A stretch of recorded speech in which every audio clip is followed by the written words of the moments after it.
दृष्टिकोण IAS, a leading institute for PCS and IAS। Hello, नमस्कार, सुप्रभात। आप सबको मेरा प्रणाम। दृष्टिकोण IAS में आप सबका स्वागत है। इस क्लास में हम लोग आज के सभी महत्वपूर्ण करंट अफेयर्स को देखेंगे, साथ में कुछ स्टैटिक टॉपिक को भी देखेंगे और प्रैक्टिस क्वेश्चंस भी देखेंगे किस तरह से एग्जाम में पूछे जाते हैं। ठीक है, तो आइए आज के क्लास को शुरू करते हैं। आज का जो स्टैटिक टॉपिक है वो है जाकिर हुसैन के बारे में।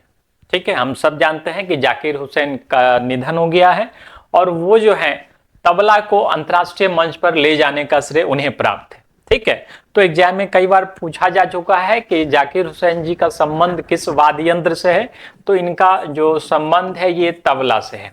ठीक है, इन्होंने जो है क्लासिकल म्यूजिक को इंटरनेशनल मंच पर ले गए, ये इंटरनेशनल मंच पर ले गए। ठीक है, तो इनको ये श्रेय प्राप्त है। इनका जन्म जो है महाराष्ट्र में ही हुआ है और मृत्यु निधन जो है कैलिफोर्निया में हुआ है। वहीं पे इनका जो है अंतिम संस्कार वगैरह किया गया। ठीक है, और ये सिर्फ इतना ही नहीं, कई फिल्मों में भी इन्होंने काम किया। इनका जो म्यूजिक है, इनके म्यूजिक को लगभग 4 बार जो है ग्रैमी अवार्ड से सम्मानित किया जा चुका है। ठीक है, साथ ही भारत में अगर बात करें अवार्ड्स की, तो भारत रत्न को छोड़कर जितने भी महत्वपूर्ण अवार्ड्स हैं इन्हें म्यूजिक के फील्ड में दिए जा चुके हैं, जैसे पद्मश्री,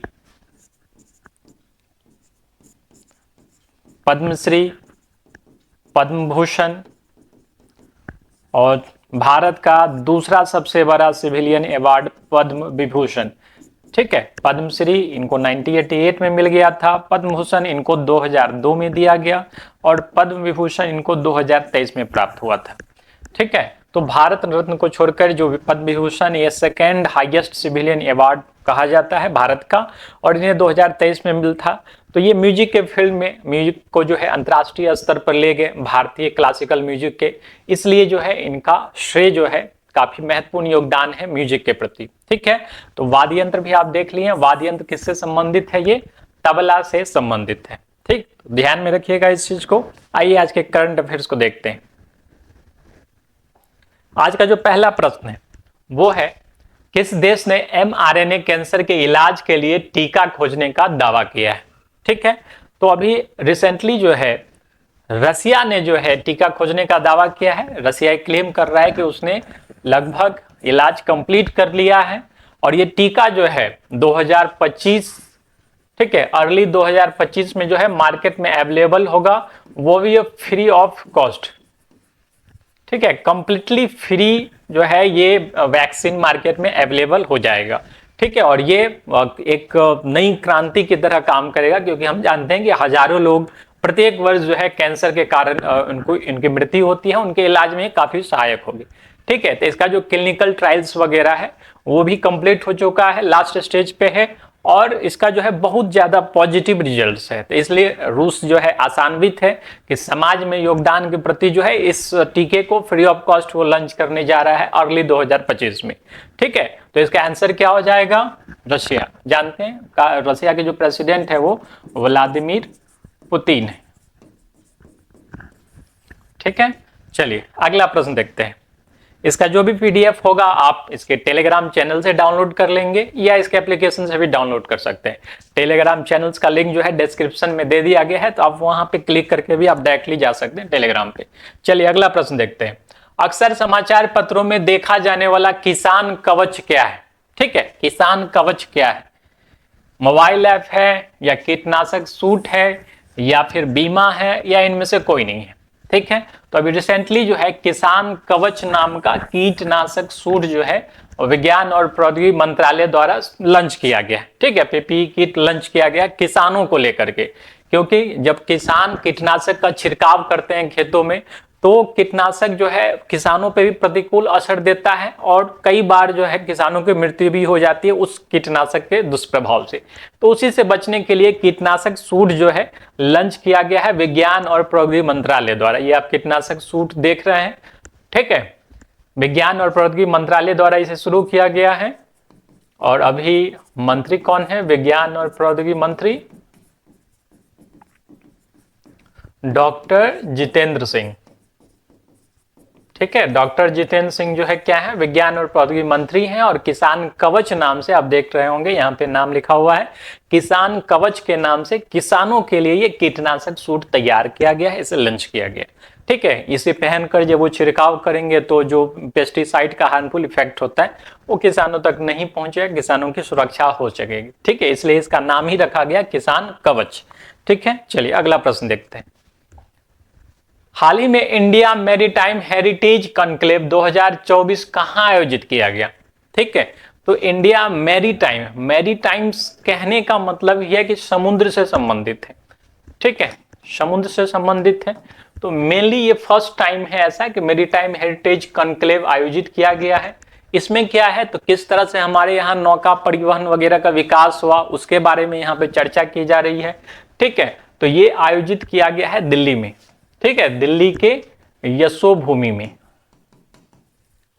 दिल्ली के यशोभूमि में जो है इंडिया मैरीटाइम हेरिटेज कॉन्क्लेव 2024 जो है आयोजित किया गया है, और आयोजन करने का श्रेय जो है ये मिनिस्ट्री ऑफ पोर्ट्स, ठीक है, ministry of ports, shipping and waterways के द्वारा किया गया है। ठीक है, कौन है अभी? डॉक्टर सर्बानंद सोनोवाल। ठीक है, डॉक्टर सर्बानंद सोनोवाल जो है मिनिस्ट्री अभी है, करंट मिनिस्टर है, minister of port, shipping and waterways, और उन्हीं के द्वारा जो है ये आयोजन किया गया था। ठीक है, इसका इनॉग्रेशन जो है उपराष्ट्रपति जगदीप धनखड़ जी के द्वारा किया गया। ठीक है, कहाँ पे किया गया है? दिल्ली के यशोभूमि में। यशोभूमि के नाम से आपको ध्यान होगा, यशोभूमि जो है भारत में एशिया का सबसे बड़ा एग्जीबिशन, ठीक है, कन्वेंशन सेंटर यहाँ पे बना है। ठीक है, दिल्ली और गुड़गांव के बॉर्डर पे ये स्थित है, द्वारका में। ठीक है, द्वारका में ये स्थित है। ठीक है, और ये एशिया का सबसे बड़ा कन्वेंशन सेंटर है, एशिया का सबसे बड़ा कन्वेंशन सेंटर है। ठीक है, इसका दूसरा नाम IICC भी है। ठीक है, IICC भी इसको कहा जाता है। ठीक है, क्या नाम है इसका? यशोभूमि। ठीक है, एशिया का सबसे बड़ा कन्वेंशन सेंटर दिल्ली में है, यशोभूमि के नाम से। ठीक है, IICC क्यों कहा जाता है? इसका फुल फॉर्म होता है India international convention and exhibition centre. ठीक है, IICC, और इसको जो है ये कंप्लीटली ओपन हो चुका था 2023 में ही, 17 सितंबर को। ठीक है, इसे राष्ट्र को समर्पित कर दिया था प्रधानमंत्री जी ने। ठीक है, यशोभूमि के नाम से। तो जितने भी बड़े बड़े इवेंट्स होते हैं, एग्जीबिशंस होते हैं, वो यशोभूमि में ही किए जाते हैं। ठीक है, चलिए, तो यशोभूमि के बारे में जान गए। एशिया का सबसे बड़ा कन्वेंशन सेंटर है IICC, इसको दूसरा इसको कहा जाता है, इसका फुल फॉर्म होता है India international convention and exhibition centre. 17 सितंबर 2023 से जो है ये ओपन हो चुका है। ठीक है, चलिए अगला प्रश्न देखते हैं। हाल ही में भारत ने किस देश के साथ polar and ocean research corporation sign किया है? ठीक है, ये एग्रीमेंट किसके साथ इंडिया ने साइन किया है अभी रिसेंटली? तो ये एग्रीमेंट साइन हुआ है UAE के साथ। ठीक है, यूनाइटेड अरब अमीरात के साथ। ठीक है, तो जो पोलर क्षेत्र है, ध्रुवीय क्षेत्र है, और जो सागरीय क्षेत्र है, वहां पे रिसर्च एनालिसिस के लिए, रिसर्च के लिए, एक्सपेरिमेंट्स के लिए जो है इंडियन गवर्नमेंट जो है UAE गवर्नमेंट के साथ जो है एक टाई अप कर लिया है। ठीक है, UAE की अगर बात करें, संयुक्त अरब अमीरात की अगर हम बात करें, कैपिटल है इसका अबू धाबी। ठीक है, दिरहम वहां का करेंसी है। मोहम्मद बिन जायद अल नहियान, ठीक है, ये राष्ट्रपति हैं यहाँ के। ठीक है, UAE के, और जो PM है, प्रधानमंत्री, वो है मोहम्मद बिन राशिद अली। ठीक है, राशिद अली क्या है? वहां के PM है। ठीक है, तो UAE कैपिटल अबू धाबी है, दिरहम चलता है करेंसी में, मोहम्मद बिन जायद नहियान जो है वहां के राष्ट्रपति हैं, और PM है मोहम्मद बिन राशिद अली। ठीक है, चलिए अगला प्रश्न देख लेते हैं। ये मैप है, आप देख सकते हैं, गल्फ ऑफ ओमान, ठीक है, ओमान के ठीक ऊपर स्थित है। ठीक है, चलिए अगला देखते हैं। एनसीईआरटी ने किस कंपनी के साथ मिलकर यूट्यूब पर 29 भारतीय भाषाओं में चैनल लॉन्च करने की घोषणा की है? ठीक है, तो देखिए इंडिया का जो एक एजुकेशन शिफ्ट है वो ऑनलाइन की तरफ चल रहा है और ज्यादातर स्टूडेंट जो है ऑनलाइन प्रेफर कर रहे हैं। दूर दराज के इलाकों में जो बाहर शहरों में नहीं जा सकते हैं वहां पे जो है एजुकेशन पहुंच रहा है, तो एक गवर्नमेंट का अच्छा स्टेप है। तो गवर्नमेंट ने ये डिसाइड किया है कि 1 से लेकर के 12वीं कक्षा तक का सारा कंटेंट, सारा एजुकेशनल कंटेंट जो है यूट्यूब पर रखा जाएगा। ठीक है, गवर्नमेंट की तरफ से, ठीक है, यूट्यूब पे रखा जाएगा। और ये टाई अप किया है एनसीईआरटी ने गूगल के साथ। ठीक है, एनसीईआरटी ने गूगल के साथ मिलकर के ये योजना बनाई है कि 1 से 12 तक का सारा कंटेंट कहाँ रखेंगे? यूट्यूब पे रखेंगे। ठीक है, गूगल की बात करें तो जो इसका मेन ओरिजिनल नाम है मदर कंपनी अल्फाबेट, सुंदर पिचई जो है वो सीईओ है। ठीक है, सुंदर पिचई चीफ एग्जीक्यूटिव ऑफिसर है, सीईओ है। सुंदर पिचई भारतीय मूल के ही हैं, भारतीय ही है, यहीं से इनकी पढ़ाई लिखाई सारी चीज हुई है और ये अभी वर्तमान में गूगल के सीईओ हैं, सुंदर पिचई। ठीक है, अल्फाबेट इनकी जो है पेरेंट कंपनी है। ठीक है, तो 29 भारतीय भाषाओं में चैनल लॉन्च करने की घोषणा जो है गूगल कंपनी के साथ मिलकर के एनसीईआरटी जो है अपना ये शुरू करने वाला है। ठीक है, चलिए अगला देखते हैं। मरुस्थलीकरण को लेकर 16वां कॉप यूएनसीसीडी सम्मेलन कहाँ आयोजित किया गया? ठीक है, तो मरुस्थलीकरण को लेकर तो पहला तो हम लोग समझ लेते हैं कि मरुस्थलीकरण होता क्या है, डिजर्टिफिकेशन होता क्या है।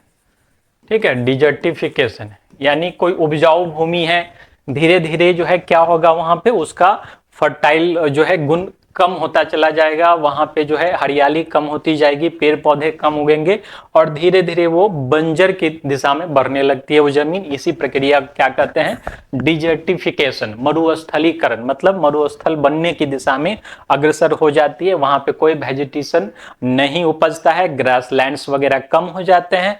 ठीक है, तो इसको लेकर के यूएनसीसीडी नाम की संस्था है, संयुक्त राष्ट्र की स्पेशलाइज्ड एजेंसी है, ये काम करती है। ठीक है, यूएनसीसीडी क्या फुल फॉर्म होता है?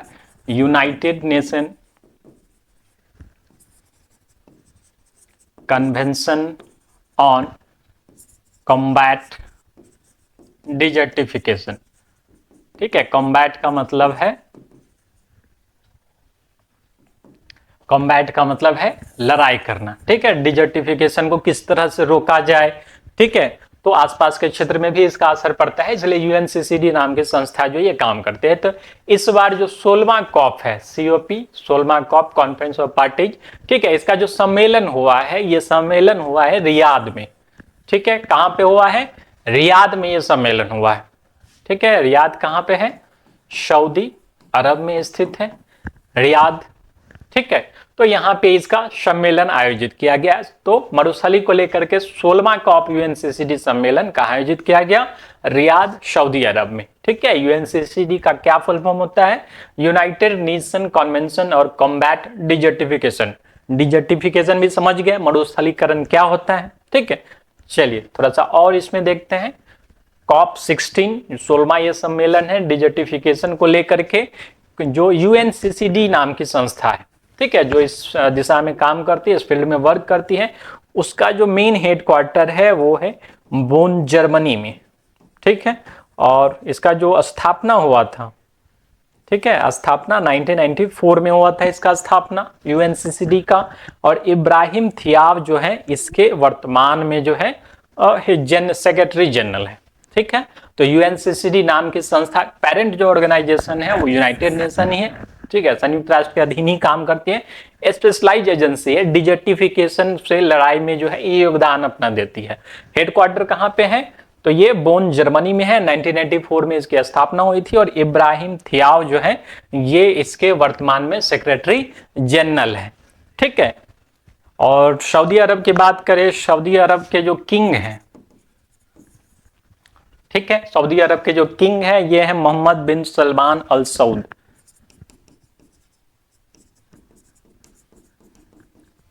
मोहम्मद बिन सलमान अल सऊद। ठीक है, ये जो है किंग है वर्तमान में सऊदी अरब। ठीक है, चलिए अगला देखते हैं हम लोग। वर्तमान में फ्रांस के प्रधानमंत्री कौन है? ठीक है, तो ये बड़ा थोड़ा सा स्टूडेंट कंफ्यूज हो जाते हैं, जैसे कि कई बार जो है इमैनुअल मैक्रोन ही दिमाग में आ जाता है। तो इमैनुअल मैक्रोन जो है ये प्रेसिडेंट है फ्रांस के। ठीक है, और फ्रैंकोइस बायरो ये नए प्रधानमंत्री अभी नियुक्त किए गए हैं, क्योंकि जो प्रधानमंत्री थे उन्होंने अभी 10 दिन पहले जो है इस्तीफा दे दिया है और उनकी जगह पे ये नए प्रधानमंत्री बने हैं फ्रैंकोइस बायरो। ठीक है, तो इमैनुअल मैक्रोन क्या है? फ्रांस के प्रेसिडेंट है और फ्रैंकोइस बायरो जो है फ्रांस के प्रधानमंत्री हैं। ठीक है, चलिए फ्रांस आप देख सकते हैं, फ्रांस के मैप के बाद ये बे ऑफ बिस्के के जस्ट बगल में। ठीक है, तो आपसे ये भी पूछा जा सकता है कि कौन सी खाड़ी जो है फ्रांस के नजदीक है। ठीक, चलिए अगला प्रश्न देखते हैं। चेस में वर्तमान में सबसे कम उम्र के वर्ल्ड चैंपियन कौन है? ठीक है, सबसे कम उम्र के वर्ल्ड चैंपियन कौन है? ठीक है, तो काफी न्यूज में है, काफी हाईलाइट में है, तो नाम आपको याद होगा, ये है अभी डी गुकेश। ठीक है, डी गुकेश। ठीक है, इन्होंने जो ये ख्याति प्राप्त की है 18 साल 8 महीने और 4 दिन जो है में ये वर्ल्ड चैंपियन बने हैं। इनसे पहले जो है रूस के एक खिलाड़ी थे। ठीक है, रूस के खिलाड़ी थे और वो 22 साल कुछ महीने में वर्ल्ड चैंपियन बने थे। तो इनका ये अपने तरह का एक नया रिकॉर्ड है। डी गुकेश का नाम जानते होंगे, अभी सबसे ज्यादा वायरल है चेस के फील्ड में। ठीक है, चेस के फील्ड में तो विश्वनाथन आनंद भी जो है एक लेजेंड रहे हैं चेस के। ठीक है, और ये सबसे कम उम्र के वर्ल्ड चैंपियन अभी वर्तमान में। ठीक है, चलिए अभी हाल ही में जो कंपटीशन हुआ था उसमें चाइना के खिलाड़ी को इन्होंने हराया था और वर्ल्ड चैंपियन का खिताब इन्होंने हासिल किया था। ठीक है, चलिए अगला देखते हैं। हाल ही में किस राज्य द्वारा ऑर्गेनिक कृषि को बढ़ावा देने के लिए प्राकृतिक कृषि पोर्टल लॉन्च किया गया? ठीक है, तो प्राकृतिक कृषि पोर्टल, ऑर्गेनिक कृषि को बढ़ावा देने के लिए प्राकृतिक कृषि पोर्टल जो है लॉन्च किया गया है। तो किसके द्वारा ये लॉन्च किया गया है? तो ये गुजरात के द्वारा ये पोर्टल लॉन्च किया गया है। ठीक है, पोर्टल मतलब वेबसाइट लॉन्च किया गया है। इस पे सारी जानकारियां इस पे अवेलेबल रहेगी। और ऑर्गेनिक खेती जो है सस्टेनेबल डेवलपमेंट का एक पार्ट है। ऑर्गेनिक खेती जो है नुकसान भी नहीं करती है, ना पर्यावरण को ना ह्यूमन को। ठीक है, तो इस कारण से पूरे देश में जो है ऑर्गेनिक खेती को बढ़ावा देने के लिए कई सारे कार्यक्रम चल रहे हैं। और उसी बीच जो है गुजरात ने भी अपना एक पोर्टल लॉन्च किया है। इस पे किसान जाकर के अपनी सारी जानकारियां जो है वहां से प्राप्त कर सकता है और किसी भी तरह का सुझाव वगैरह भी दे सकता है या फिर गवर्नमेंट से असिस्टेंस भी वहां से प्राप्त कर सकता है। ठीक है, गुजरात के यदि सीएम की बात करें तो गुजरात के सीएम है भूपेंद्र पटेल और गवर्नर है आचार्य देवव्रत। ठीक है, भूपेंद्र पटेल जो है सीएम है। ठीक है, गुजरात के सीएम भूपेंद्र पटेल है और गवर्नर है आचार्य देवव्रत। ठीक है, चलिए अगला प्रश्न देखते हैं। ठीक है, ये गुजरात का मंदिर है।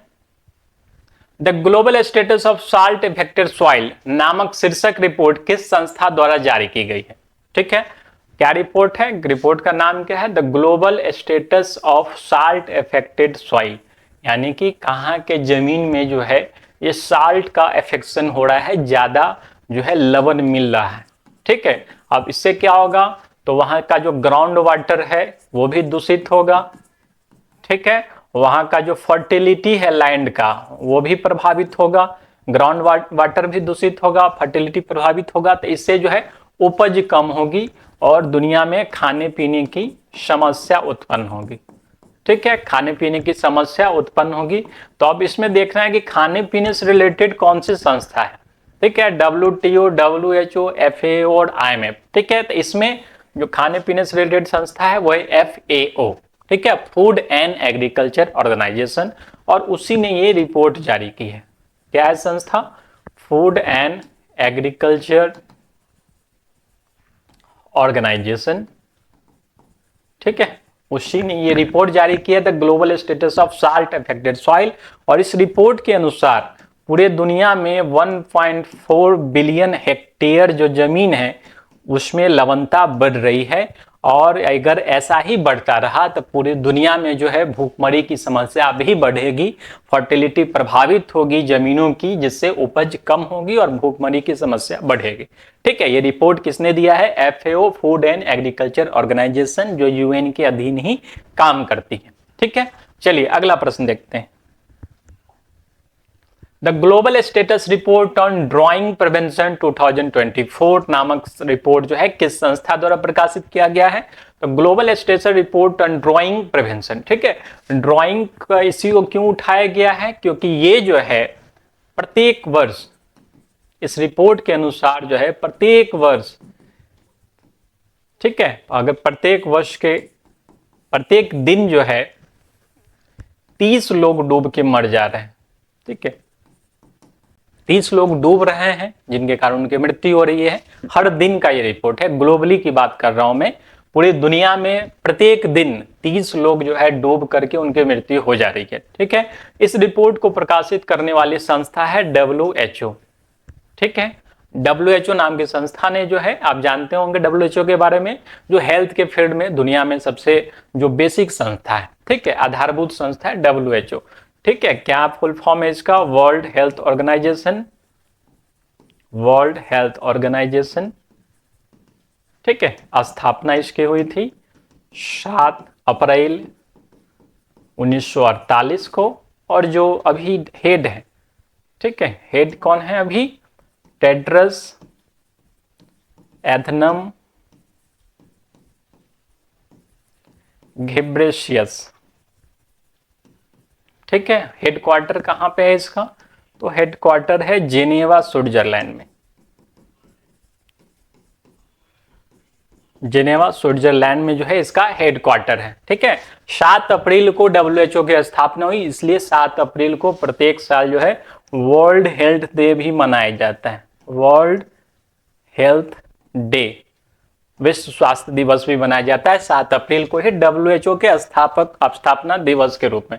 ठीक है, उसको याद करने के लिए। ठीक है, तो ये रिपोर्ट जो global status report and drawing prevention 2014 है, 2024 है, ये WHO के द्वारा प्रकाशित किया गया। इस रिपोर्ट में क्या है कि प्रत्येक दिन 30 लोग जो है डूब करके मृत्यु हो जाती है उनकी। ठीक है, तो इस पे ध्यान देने वाली ये चीज है। ठीक है, चलिए अगला देखते हैं, अगला प्रश्न देखते हैं क्या है। यूनाइटेड नेशन द्वारा अंतर्राष्ट्रीय मानव एकजुटता दिवस कब मनाया जाता है? ठीक है, तो पूरी दुनिया में अलग अलग मेंटेलिटी के लोग हैं, अलग अलग बिलीफ सिस्टम के लोग हैं, अलग अलग धर्म के लोग हैं।